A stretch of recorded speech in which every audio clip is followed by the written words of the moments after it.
देवाने माझी प्रार्थना ऐकली हम्म, हे मला कसं कळणार? हम्म, परमेश्वरापर्यंत माझी प्रार्थना पोहोचते का? हम्म. परमेश्वर माझं मार्गदर्शन करेल का? बघत नाही ना, त्यांना ऐकायला येतंय, त्यांना कळतंय, ऐकतायत माझं का नाही, हे कळणार कसं मला?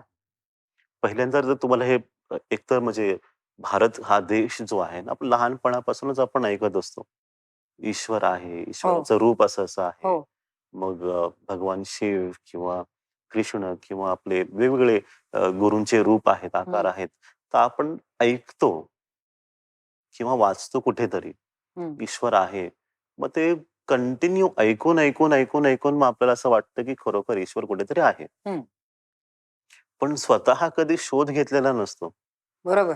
स्वतः जेव्हा शोध घेता, अनुभव येतो, तेव्हा तुम्हाला हा प्रश्न येणार नाही, की माझी प्रार्थना पोहोचते का? हां, तुम्ही वाचून आल्यामुळे तुम्हाला असं वाटतंय, की अरे असं लिहिलं होतं ग्रंथांमध्ये. हां. भगवद्गीतेत श्रीकृष्ण म्हणतो, तुमची प्रार्थना माझ्याकडे पोहोचते. मग खरंच पोहोचते का? हा प्रश्न का येतो? कारण की श्रीकृष्णाचा तुम्ही कधी अनुभवच घेतला नाही, की खरोखर ईश्वर असतो का म्हणून. जेव्हा अनुभव झाला, तेव्हा ऑटोमॅटिक ही शंकाच तुमची निघून जाते. की हो, मी प्रार्थना केली आणि ती पोहोचली. का नाही पोहोचणार ना? ज्यांनी जन्म दिला आहे, जिथून तुम्ही आलेला आहात, त्यांना तुम्ही आवाज दिला, ते का नाही म्हणून ऐकणार तुमचं? असं नाही ना, की म्हणजे स्मिता जयकर प्रार्थना करते, माझे कान बंद करतो.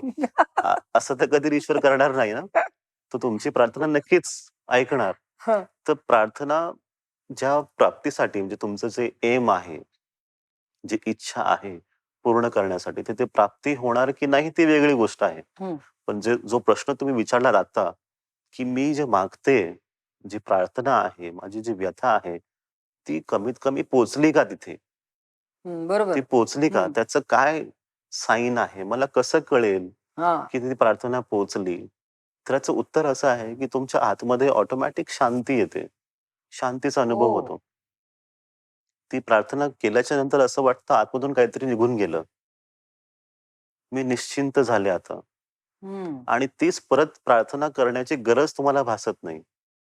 म्हणजे आज तुम्ही जी प्रार्थना केली, ती पुन्हा मी प्रार्थना करावी, ही इच्छाच राहत नाही.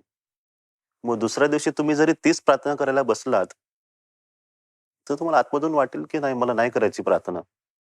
हं. ह्याचं कारण हे, की ही प्रार्थना पोहोचली तुमची.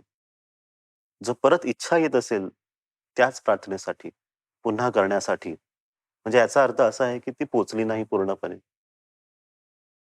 मग तुम्हाला पुन्हा करायची आहे, पुन्हा करायची आहे, पुन्हा करायची आहे.